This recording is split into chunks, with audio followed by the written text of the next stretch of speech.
What is up, everybody? Welcome back to the Draftdaq NBA podcast. I know you guys are usually used to Corey leading this intro part of it, but Corey's not here today. Corey's busy doing important business stuff or whatever for No Ceilings NBA. But I'm here today with a really special guest. We're here with Jalen Williams, the junior wing from Santa Clara University, the Broncos, which is always a really dope name. But Jalen Williams of the West Coast Conference. We're really excited to have you on, man. Thanks for coming on, man. Man, no problem. Appreciate you having me.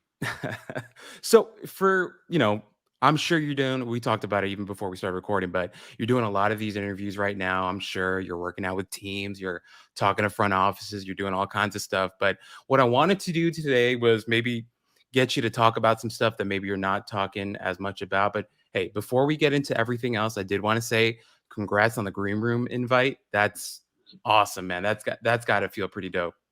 Yeah, it was, a lot of that like stuff in that realm was like unexpected. So, Mhm. regardless of what or how well you do, you kind of just never know. So to, get my name chosen was pretty cool moment.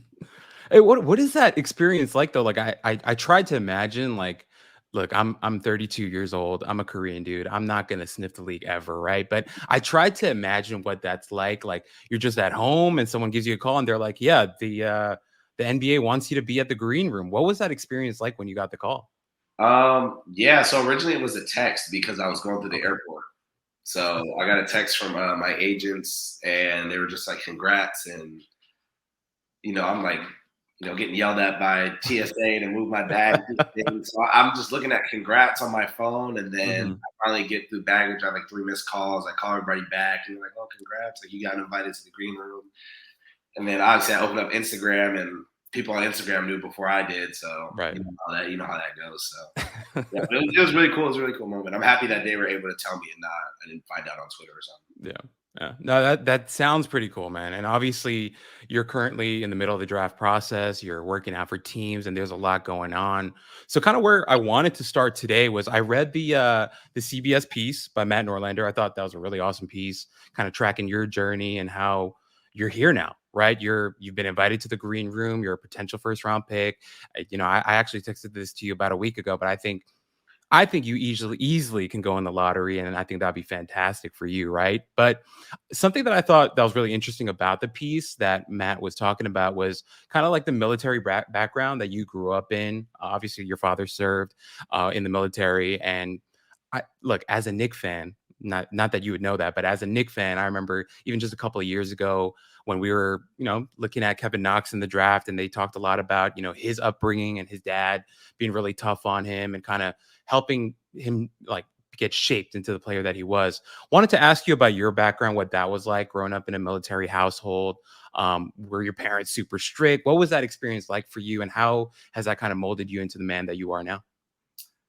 Yeah, so yeah, like you said, both parents served, so that's kind of already like a unique situation. But I mean, I have really cool parents at the same time. I think that's kind of like the big thing, like military kind of associated with strict, and I feel like they were just strict on a lot of like normal stuff, like Okay. like be clean, get good grades, kind of do that whole thing. Like it wasn't anything too. I think the craziest thing for me was to make your bed, kind of like and that was like something that I would actually like get in trouble for, and like I would go Hmm. out with friends, and my bed wouldn't be made, and they would be like, hey, like come home, like and make your Right. bed.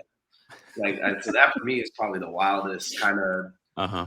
I guess, strict thing they did. But everything else just kind of was like more like learn how to like live. If they were kind of big on be able to like survive on your own if like they weren't there. So like I learned how to cook pretty Wow.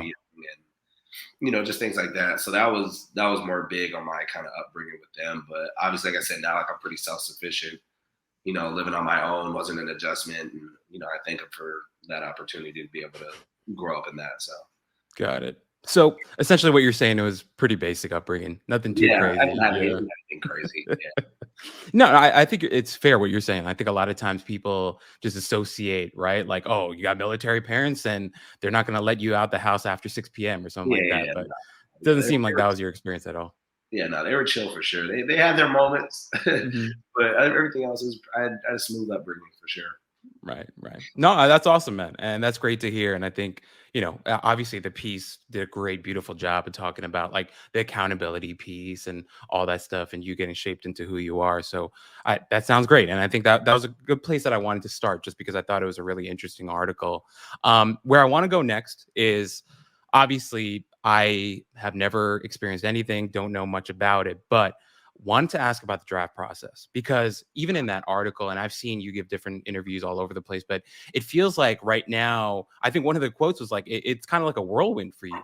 All this kind of came out of nowhere, and not out of nowhere. I think all of it is deserved, but I think you're meeting with teams, you're going to dinners, you're doing meetings, you're doing workouts and stuff like that. So the first question that I wanted to ask in terms of the process was, as you're meeting these teams, as you're going to these workouts and you're going from city to city, what's been the biggest surprise for you that you didn't expect about the whole pre-draft process?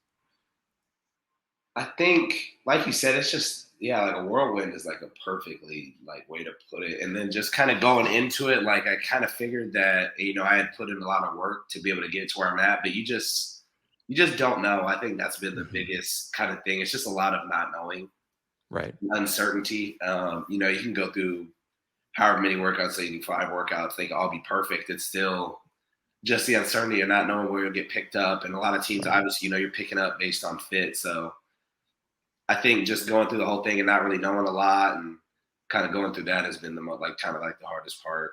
I would Mm, say the hardest part, but at the same time, it's control what you can control. But for that just sure. not knowing is you fly to different cities, you just don't know Yeah. what's really going to go on. Yeah. No, I think like in a very real way, it's got to feel like going to a bunch of job interviews, right? Like you're just going to different companies and you're meeting different bosses, and they're like, "Hey, so tell me your strengths and weaknesses," and stuff like that, and you're just kind of. But I think it's fantastic, and obviously, for you, we can say I think a big turning point for you was definitely the combine. So, was wondering, as you were there in the moment, you're going through the testing, you're talking to teams, you're playing in the games. What was that experience for you overall? Was it like this, like self-validating, like, yeah, I'm here, I'm awesome, I'm showing everybody my game? What exactly was going through your mind, and what were you feeling during that time? I was motivated. A lot of me going into the draft. I had a lot of doubt just from the sense of everybody. I'm at a small school, so everybody was kind of like, "How legit are his numbers?" And you kind of look at our hectic season in the middle of my years, my sophomore year, and everybody's Right. kind of like, "Should he do another year?" So for me, it was just kind of going out there and proving everybody wrong. So yeah, I was just super motivated and excited to kind of go out there and play against everybody, and Mhm. just kind of show everybody what I've been working on for 8 weeks, and then just basically my whole life, kind of leading up to that, and Yeah. being able to showcase that. So that was kind of my mentality to go into it. And for sure, dude, honestly, like you showed out. Like, you played great in the games. You tested like fantastically, right? I think you had like the fifth best vertical. I know you tested at like 39 inches, your max vert, which was awesome. Yeah, everyone was talking about your wingspan, like the storm that we got on draft Twitter about your wingspan, and that difference was pretty awesome. But I'm sure it felt awesome, and for you to be there and to be able to talk to teams. Were teams giving you some feedback when you were there and telling you like, "Hey, man, like we didn't see this coming," or stuff like that? I wouldn't say telling me direct, but you can just kind of tell people's body language and their faces, like oh, he's kind of for real. Hmm. I kind of got that a lot because obviously like, we're doing interviews while we're playing too. So Right. you play one day and then you go interview with the team the following morning. So kind of going through that whole process, everybody's kind of like, if you were on their radar, now I'm really on their radar, and now they're kind of looking out for me. So it was cool to watch momentum kind of shift. Yeah. I can't even imagine that. That's got to feel so awesome. Like you said, coming from a smaller school and to just be able to show out and be like, "All right, 30 NBA teams, I'm here and I'm going to kick ass and be awesome." So that's got to be amazing. The next question that I wanted to ask is, now you're working out with teams, you're at these workouts, and you're probably competing against a lot of other prospects that you've probably played against for years. So something that I was really curious about was, as you're walking into these team facilities and you're going against these guys that you've probably seen before on the AAU circuit or otherwise, what's your mentality coming into these workouts? Is it like, I'm here, I'm just gonna kill everybody, or is it more of just like, hey, like everybody eats, like I want to play well, you should play well, we should all show out. Was just wondering kind of where your head is at as you enter into these workouts for different teams. Yeah, both of those. You want to come in there and kill everybody. Me and my dad literally say that exact quote. He like Mhm. can text me before I work out, kill everyone. Yeah, Um, Obviously, figuratively, for of course. everybody kind of watching and listening and figuratively kill everybody. But my biggest thing is just going in there and competing. Everybody now kind of already knows how I play and has watched me play. So, they're not going to base obviously your workout and how you shot at the workout or the turnover you made at the workout define Right. years for me, Mhm. how I've been playing for 3 years. So yeah, just going Right. in there and competing. And at the same time, you want everybody to eat too. Like for me, a big Right. draw is being able to play make. So I want to watch other guys get shots and I want to prove that I can play off of people and play with people too. So, Right. some of them obviously like I didn't work out with Ty Ty or Dalen Terry, but kind of growing up with them, like I want them to do well. I got guys in my agency, we're competing against each other, and it's obviously fun to go at each other and no pull punches, but at the same time you hear them and they're like, oh, I did well in this workout. It's like awesome. Like, you want to see other people do Right. well. So No, for sure. Like I can't even imagine what that's like because ultimately all of you guys are pursuing the same dream, right? Making the NBA. But at the same time, it's a sport, So it's that weird dynamic where it's I've got to compete and I've got to show out, but at the same time, we're all running for the same goal. So it's awesome if we all make it, right? So I yeah. think that's actually really, really cool. Something that I wanted to ask about like the actual workouts that you're doing. I mean, you're going city to city, you're meeting these different teams. I'm wondering, are these workouts generally kind of the same? Like you guys are just running 3-on-3s because the reason why I ask is because Anthony Edwards just did an interview recently and he was talking about how he went to the Warriors and they had this exercise where he's going back and shooting stuff. Like, what's been your experience like at all these different team workouts? Have they been similar, or what's that been? Well, he's definitely not lying about the Warriors workout. Oh, Yeah, that okay. definitely does happen. But yeah, for the most everybody does like 3-on-3 and stuff. Hmm. Um, that's just a given. Everybody kind of works out with 6 people in it, so you kind of have to a lot of one-on-one situational stuff. Right. Yeah, and then obviously everybody has different drills. That's just the name of the game, the name of the sport. Everybody's going to have something kind of different that stands out. But everything for the most part, a lot of one-on-one, Mhm. and then just compete 3-on-3, and then everybody's going to have some type of drill where you're going to kind of get tired, and other places might not. But yeah, 3-on-3 and one-on-one, and just going at each other is definitely like a consistent theme going into it, and that usually takes up the majority of the workout. But obviously, some people like Anthony Edwards will have a one-on-one workout, where you're by yourself. So those drills might be a Mhm. little different. So I wanted to ask, was there a workout that you went through that really stuck with you? Like for Edwards, he's never going to forget that one, right? So was there a team workout that was like really challenging or that you're going to kind of just always remember? Yeah, too, and not even from the same reason as him. Just Clippers was my first one. Okay. So obviously that's the intro into like Yeah. this is real. Like you're walking in, Jerry West is watching you shoot. Wow. So so that'll always stick out to me. Just from that standpoint, it really doesn't have anything to do with the workout. Hmm. But then Never forget your first. yeah, and then Right. just going through like Memphis was like my first time going 2 in a row back to back.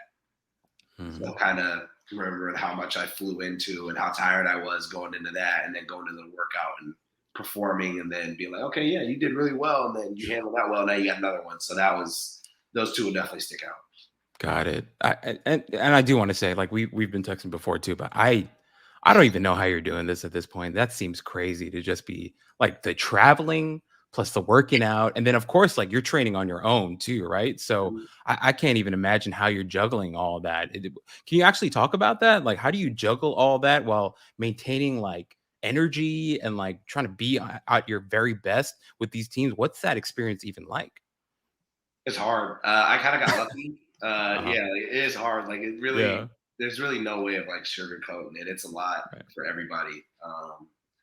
One year, like I say, you're in one city to the next, and Mhm. I was in however many cities in a short amount of days. I think it was like it might have been 4 cities in 7 days at one point. Jeez. So going through that whole process is just like obviously it's a lot mentally draining. But I was lucky enough to be able to go back to school in Mm, between like a couple of days where I didn't have a workout and do rehab and stuff. So I was feeling pretty fresh throughout the whole entire process. But like stuff always goes wrong. Like I for got to sure. this first workout, and of course Dallas is delayed, and I missed a couple flights, so I ended up getting in the hotel at 2 a.m. and then the workout starts at Jeez. 7. So little stuff like that. And that was already I came from a workout to go to the Spurs one, so just less than 24 hours, it gets super hectic, but Yeah, it's also fun at the same time. Like you really only get to do it once, so. for sure. For sure. And no, I imagine it's like you kind of tap into like when you were a little kid, right? Like Mhm. now, like you're talking about real NBA teams. Like, oh, I'm gonna work out for the Spurs tomorrow. I'm going to the Mavericks after that. Like Yeah. I can't even imagine. Like that's got to be a dream come true, right? Oh yeah, for sure. It's like I said, like shooting in front of the logo was like Right. it's just gonna be ingrained in my brain forever. And then like I sat down with Greg Popovich and he was at our workout. So it's just Wow. like I see you on TV. Like I grew up watching you win Right. rings. To like my favorite player is Kobe. So like I watched him coach against Kobe. And then you got Right. guys filtering in and out as well during our workouts. Like I went to Golden State right before, maybe 2 days before their first game. Mhm. So, we're watching Steph and Draymond. Draymond's yelling and running around in our workout and high fiving us and clapping. And then you got Clay and Steve Kerr up in the thing. So just a bunch of different emotions going through this whole process. That's that's just unbelievable, man. Honestly, for me, just like as a fan, to hear just the process, it obviously sounds grueling. So respect to you for making it this far, but that just sounds like a dream. So Yeah. that's amazing. I did want to talk about the Schmitz, the Mike Schmitz interview that you did for ESPN, because for me, watching that interview, like really just kind of cemented for me how I felt about you as a prospect, because I just thought that the interview you gave was so good. Like it was such a cerebral, interesting interview that you gave with Mike. And the thing that stuck out to me, and I know you've talked about this a bunch already, but what you mentioned how a lot of your game has been influenced by the fact that you were shorter for most of your life. And then you kind of had that sudden growth spurt. And something that I wanted to ask is, do you feel like you're still adjusting to your new frame slash like athleticism? And the reason why I ask that is because honestly, you go online, you go on different websites, and some of the critiques that I've read is that I think some evaluators, they feel like they haven't seen that same athleticism in games, like in your tape. So when I thought about it, I was like, I wonder, is it because you're still adjusting to your body and things like that? Was kind of my question. I would say, yeah, maybe unconsciously. Okay. Um, just from the standpoint of you go so long being one way, and then Mm, for me to have a switch where everything falls into place at the same time, like I finish growing, I put on weight, I'm faster, I can jump higher now, right. I'm putting on a lot more muscle, I'm eating more. So, learning my body, like my wingspan got longer, like my shoe Right. size is going up, my hands are bigger. Yeah, like so, like I went from like not being able to like people don't even know this, like in going into my freshman year of college, I couldn't palm the ball. Wow. So I'm going from that, shooting and going from that adjustment to now it's like, okay, well now somebody throws you a pass, I can catch it with one hand and kind of go Hmm. through that. But at the same time, I took a lot of what I did when I was younger and was just like, this is a really effective way to play no matter what the height is. And I think that's Hmm. where my efficiency has kind of come from. Just playing really smart and understand the game that way. And then like I proved at certain points, even at the combine, just going through, like if there's a time where I need to be athletic, I can make that play Right. and do stuff like that. But I just think from a longevity standpoint, like not always trying to run and jump over people and, For kind of sure. the whole thing just adds more value to you later No, on. for sure. For sure, for sure. I mean, something that we talk about on this pod all the time is if you watch the elite scorers in this league, I mean, you have to have the in-between game. You need the mid-range pull-up, you need the floater, you need to be able to take it all the way to the rim at times and, take contact and all these different things. And I think for you watching your game, I think some of the crafty finishes that you had with either hand, different angles, especially like even the way that you would like if you're coming off a screen, the way that you would manipulate the pick and roll, the way that you'd keep your man on your hip, the different reads that you're making out of that stuff. I think everything that you're talking about, this is high level NBA offensive stuff, So I think if once you start integrating more of that athleticism, I think we're talking about the sky's the limit. And to be honest, as you were talking about, like, you said, like, you could suddenly palm the ball and stuff like that. I immediately thought of, like, Peter Parker when he gets bit by the spider Yeah, and he like was wakes it like up. super like yeah, like almost like superpowers, you know what I'm saying? And then like Yeah. yeah, just like you said, like as the game gets over, I think through me testing and people actually seeing me, like I know that I have a lot of athletic ability there, but it's just certain times where you just don't use it. And then obviously I will need it for the NBA, which in my head I'm translating. Okay, well, yeah, I'll use it then. So just kind of going through that, but everybody has their own opinion online. Yeah. No, for sure. No, I totally get that. And I think the funny thing is, like, development and progress is never linear. Like, we talk about that all the time. And I think with what you're talking about, right? With all the skills that you've been working on because of what your body was before, I think it's really kind of setting you up to be kind of a monster on the next level because you now have legit NBA level athleticism. And so, with that being said, a lot of times online, you'll go on different websites and they'll give different comps to players and say, like, oh, he's like him, he's like that. I famously love to comp players to like 90s guys because I'm a little bit older and that was kind of like my era. But what I wanted to ask you is, I don't want to ask you to comp yourself to another player, but wanted to talk about, what do you think are your marquee or like headline skills of your game that you think is going to translate really well to the next level that might make an evaluator or a scout think of a certain NBA player? So what are those skills for you? I think feel is kind of a big one for me, just because you get to the NBA and there's a certain point of athleticism and strength and just overall physical tools that you need that I think I have. Right. But yeah, just like feel and just playmaking ability, and I say that even on both ends of the floor, just kind of understanding rotations and Mhm. knowing where to be offensively and defensively. I think are going to be my kind of chain like key factors kind of going into it. Mhm. No, for sure. Like, I think something that, look, there may not be like a ton out there, but I think one of the underappreciated or underestimated aspects of your game, I think everyone says Jalen Williams and they talk about your offense, right? I think defensively too, there was so much to like after watching your tape. And I didn't to write a ton about it in my article about you. But if you could talk a little bit about your the defensive side of the game, because I think everyone talks about your handle, the playmaking, the shooting, right? There was a huge jump in your shooting this past season, right, from three. But defensively, what do you think some of your strengths are, other than the feel part of it? I think just I was able to really use a lot of my tools and like my wingspan and my quickness. People that have been following me for the past 3 years know that I've taken on the best defensive assignment every single game without having to Mhm. drop off. I've guarded fours, threes, twos, ones. Jesus. Yeah, so going through that, and I think that kind of gets overlooked. And this past Mhm. year, I think I'm averaging like 34 minutes a game or something like that. So I'm Jeez. doing all that, and then obviously, from a scoring standpoint, I'm still expected to kind of carry that load. And I think that's kind of what's separated me a lot. I feel like some guys, kind of may move on to different assignments where they're not really chasing around. But I've went games where I've guarded the primary ball handler through Right. numerous screens of possession, and then come down, score, and now I'm guarding somebody coming off pin downs and guarding post ups, and Exactly. being out there like I can switch one through the four, so I'll guard another big. So I think that kind of gets overlooked, Mhm. just kind of based on any kind of mistake I make going into the game, but that's definitely something like I remember like BYU Mhm. face guarding Barcelo the whole game, Right. and still, Right.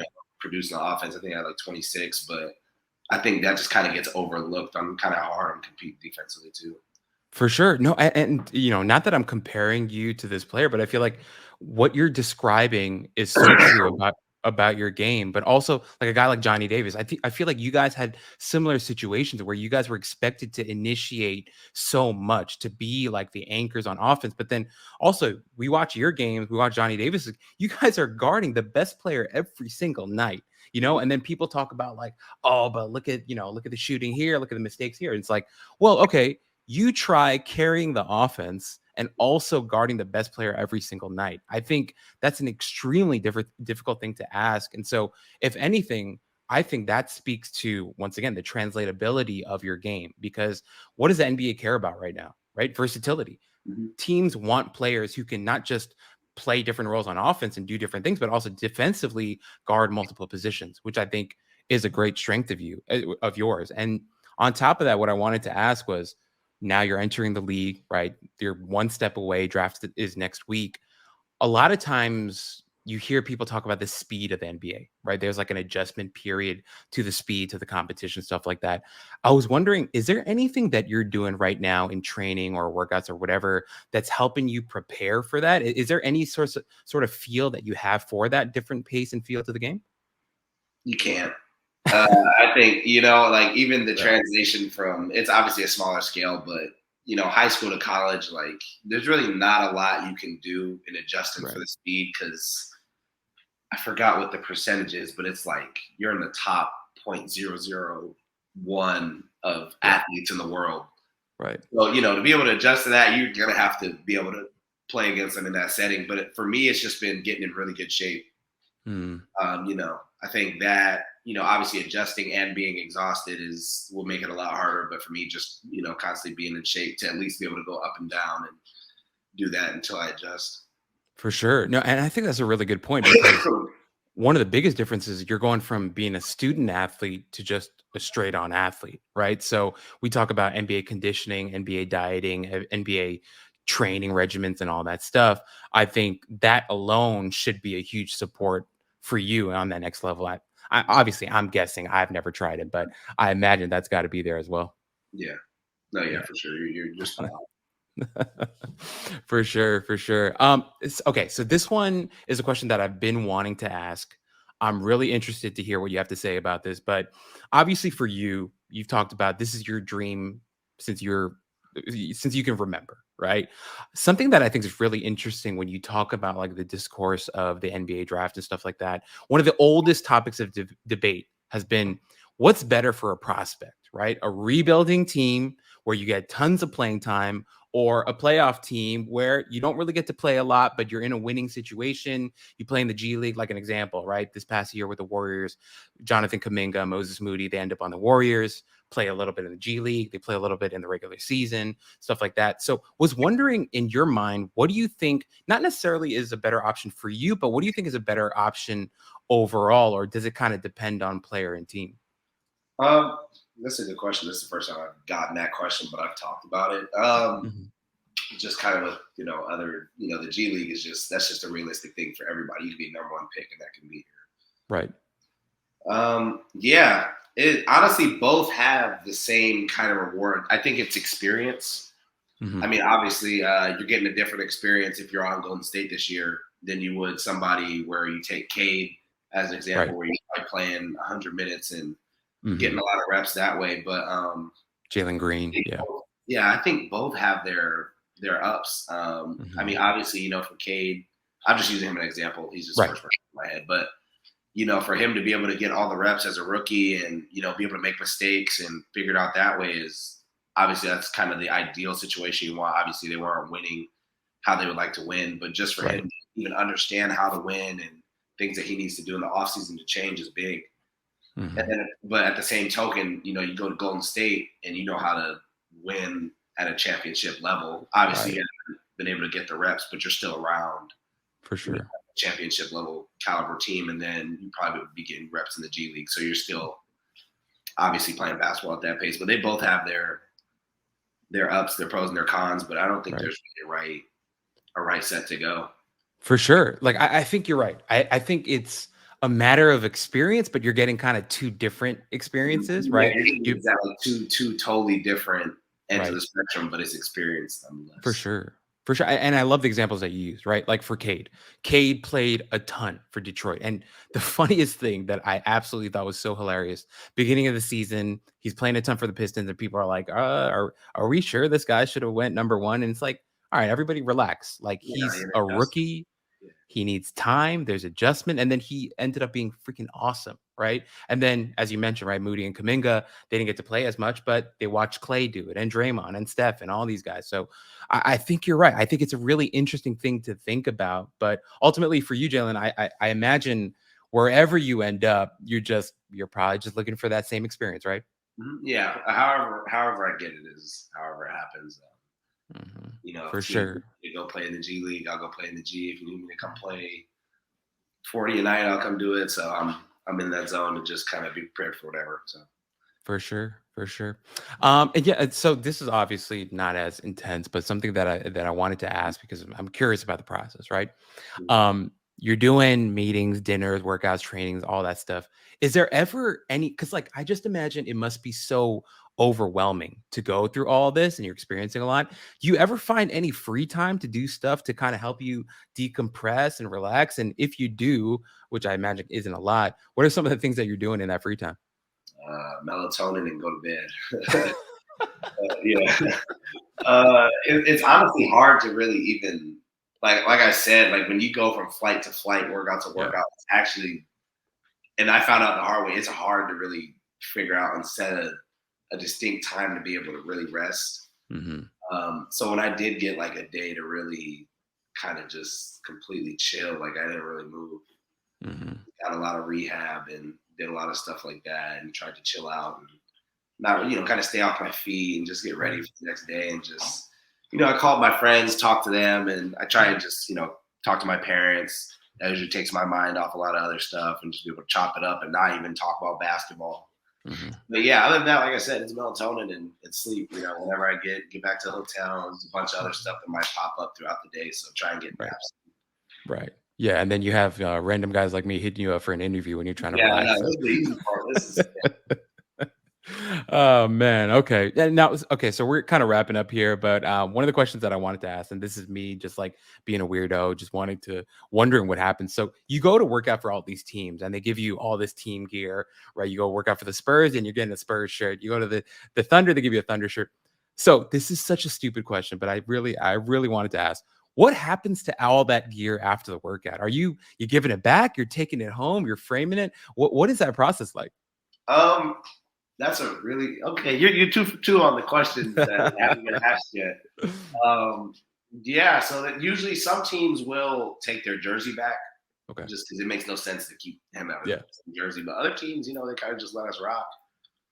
But I've taken all Okay. my gear back home. I actually just washed it all today. Like I finally was able to wash it. So they all were in these bags that smell terrible because I just worked out in them and they were in my bag for 10 Right. days. Oh my god.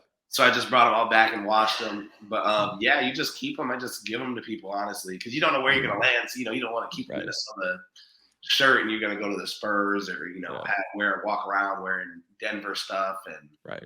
you go to Charlotte. So it's just you try and Mhm. keep it low key. But I give like the jersey and stuff to my mom. Like I try and keep like the name tags and stuff with my just like kind of timeless little stuff that I think would be cool. For sure. For sure. I look, I just want to say I think it's really interesting. You mentioned Charlotte. They've got 2 first round picks. I think that would be a great situation for you. Just want to throw that out there. But I named last question. Oh, sorry, go ahead. I said I named a lot of first rounds in my example. Keep everybody off me. Got to be strategic, right? Last one for me, and this is for me coming as like a big sneaker collector, and sneakers have been a big part of my life. So just wanted to ask, what are the shoes you're hooping in right now? What are your go tos? I only play in Kobe's. There you go. So you will very rarely see me in something that wasn't a Kobe this past year. Mhm. Trying to think, what did I play? I played in what did I played in the Grinches a lot. Ooh, sixes. Yeah, so I played in the Mhm. sixes a ton, and then I played in the Bruce Lee Kobe fives, the yellow Right. ones. Hmm. Yeah, because I have the Kobe and the Bruce Lee tat, so that was strategic as well. That's dope. But I have a bunch of Kobe's that I had like the Kobe eights that ripped. Hmm. Hmm. So now I'm a little more Ease. cautious wearing them. What else have I been wearing? I've been wearing the Adapts Hmm. and Kyrie's. I think those two are the closest to playing in Kobe's. But yeah, No, for I just sure. have some nice shoes too. Okay. That's awesome. And obviously, Kyrie, his connection with Kobe and a lot of Kobe inspiration in his shoes. So I totally get that. Hey, man, just want to say once again, this has been so fun for me and to have you on. It's been excellent. Just before we go, is there anything you want to say to our listeners, our followers out there before we cut it here? Nah, just tune in Thursday. Appreciate everybody that's kind of been along for the ride and supporting. So I appreciate you guys. I appreciate you having me on, taking the time to do this. So yeah, but just tune in Thursday and see what happens because I don't know what's happening either. So For sure. And dude, I just want to say, at No Ceilings, we've had a lot of guys at our site that have been big fans of yours, and we've been kind of on the hype train from day one. And I got to write about you recently. So for all our listeners out there, if you want to learn more about Jalen Williams' game, I called him the gear shifter. I talked about his manipulation of pick and roll and how he plays at his pace only. So if you're interested, check that out. Obviously, check out the draft on Thursday night. We're going to be doing a live stream. We just announced yesterday that it will be presented by NBA Top Shot, our first sponsor. So that's going to be awesome as well. So make sure you check it out. Make sure you check out Jalen Williams getting drafted in the first round. And once again, brother, appreciate you coming on. Yeah, appreciate you having me. Appreciate it.